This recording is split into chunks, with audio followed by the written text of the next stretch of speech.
তৃণমূল সরকারের পতন চেয়ে মানত করেছিলেন 5 বছর আগে। সেই ইচ্ছে পূরণ হয়েছে। এবার তাই ভাঙড়ের টোটন মণ্ডল দণ্ডি কেটে চলেছেন তারকেশ্বরের পথে। সেখানে পৌঁছে পুজো দেবেন।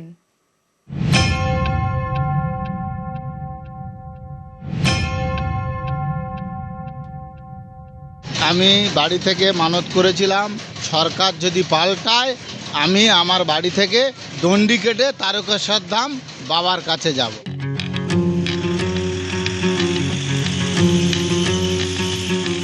রাস্তায় দণ্ডি কাটতে কাটতে এগোচ্ছেন টোটন মণ্ডল।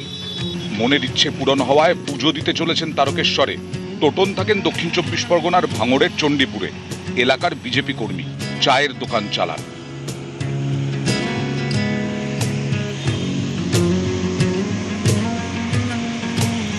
দু 2021 সালে টোটন মণ্ডলের এই দোকান ভেঙে দেওয়ার অভিযোগ উঠেছিল তৃণমূল আশ্রিত দুষ্কৃতীদের বিরুদ্ধে। 2021 সালে ইলেকশনের আগে এবং পরে যে হিংসা দেখেছিলাম, সেই হিংসা দেখার পর আমি বাড়ি থেকে মানত করেছিলাম। 5 বছর পরে টোটনের ইচ্ছে পূরণ হয়েছে, পালাবদল হয়েছে রাজ্যে। তাই শ্রাবণ যাত্রার পথে তিনিও সামিল।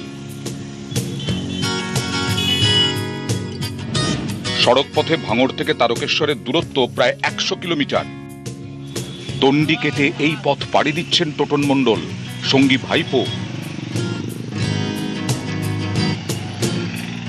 আমি বাড়ি থেকে মানত করেছিলাম, সরকার যদি পাল্টায় আমি আমার বাড়ি থেকে দণ্ডি কেটে তারকেশ্বর ধাম বাবার কাছে যাব। টোটন মণ্ডল বলছেন রাজ্যে যেন আর হানাহানি, হিংসা, মানুষের মৃত্যু না ঘটে।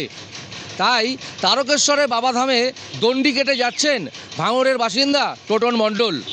ওই তো মঙ্গলবারে গেল, আমি বললাম বাবা তুই কোথায় যাচ্ছিস? সকাল সকাল চান করছি, বলছে আমি তারকেশ্বরে যাবো।